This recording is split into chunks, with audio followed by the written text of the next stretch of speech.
because you're more diversified. When I look at the way you set up your portfolio, it's not as niche as that some of these. I'm big on diversification. You're very big on It's diversification. Like knowing how to diversify well is more important than almost anything. People don't understand this. Is that an evergreen principle, you think? Yes, that's an evergreen principle. Interesting. And the reason I'm saying that, the way it is, it's almost like a casino making its money. Okay. Okay. The way that you do it is you get an edge. So now when you have to make a bet, I've got to bet against the whole world. The world has a view on something is reflected in the price. So when I think something is attractive or unattractive, that means I have to bet against the whole world and whether that's right or not. That's difficult. I get it right, more often than I get it wrong, but I'm going to get it wrong sometimes. And so when you can take a lot of different bets, what you can do is, like the casino, you'll get your average that your bet would be, but you'll reduce your risk of one of those tables not being the table that's paying off. And so that margin, so I can reduce my risk without reducing my return by knowing how to diversify. And I'd say that's particularly important for the people who are listening, your investors. Because what they've got to reduce risk without reducing return. That's right. That's the specialty. That's right. Elaborate a little bit more if you don't mind on that. So reducing risk without reducing the return, because a lot of times if I'm reducing the risk, it means my return's also going lower. But you're saying, no, we're reducing it without even reducing the return. Right. I mean, that's a high-paying skill set to have. It's the most important thing that you could start off doing. If you have a number of equally good likely bets, but they're uncorrelated, like the casino. One table is going to get me a margin like this, but take another table and it makes me a margin like this, but I might have volatility about those. Let me take all those investments that I think will make 10%, so that's my return, but they're uncorrelated with each other. That means I'll still get the 10. I don't lower my 10, but my diversification means I lower my risk. So I improve my return to risk ratio. Is that an art that you can teach? Oh yeah. I wrote about it there's what I call a section in this book, the Holy Grail of Investing.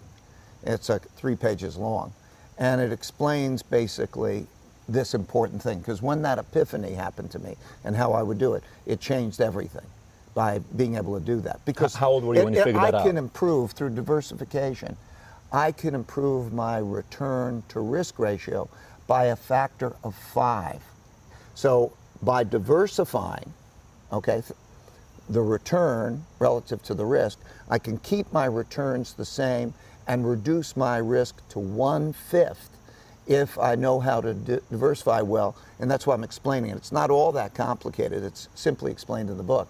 But in any case, that is the holy grail of investing, okay? That's a big thing. If you start to know that that's what you're going for, it changes everything. The real question for me was, what were the marginal benefits of diversification like? What is that going to look like? Okay.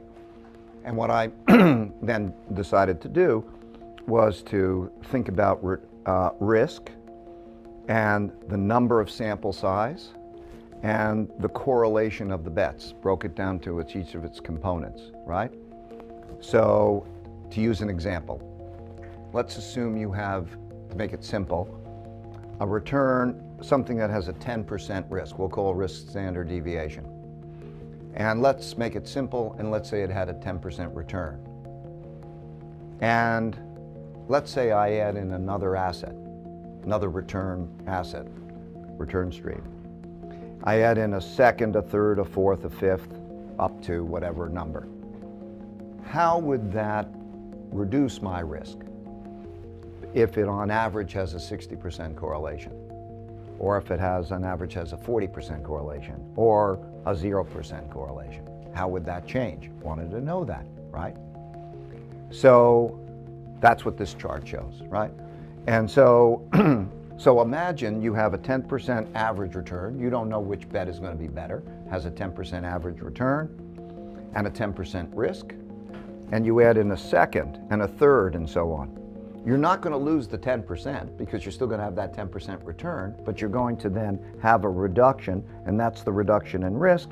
And if it has a 60% correlation and you have 3 or 4, you will get a reduction that maybe is about 15%. And you could add in 1,000 if they're 60% correlated, and you're not going to reduce your risk much. Okay, that's important. Now, if I look at that, how that changes according to the levels of the correlation, I start to think, well, what would happen if I added in something that had a 10% correlation, by way of example? Okay, now that's what that line shows, okay? And it shows how much, okay, at about 7 or 8 or so, I cut my risk in half. That means I've doubled my return relative to my risk, right? Ooh, that's good. So as I go down this, I then start to understand what the power of diversification is in terms of the things that I'm going to look for. So what that taught me is the magic is you only need to do this simple thing. The simple thing is to find 15 or 20 good, uncorrelated return streams. Things that are probably going to make money, but you don't know, but they have a good probability of making money, and that are uncorrelated, that have low correlation. That told me that's what I have to go after, right? That's the key. A lot of people think that the most important thing you could do is find the best investments, okay? That's important, okay, but there is no great one best investment that can compete with something like this. So look at this line. When this comes down, you can improve your return to risk ratio by a factor of 5, right?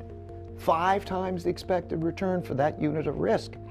You can't pick any investments that are probably, nobody's humanly capable in an efficient market probably to pick investments that are 5 times as good individually, but so that path.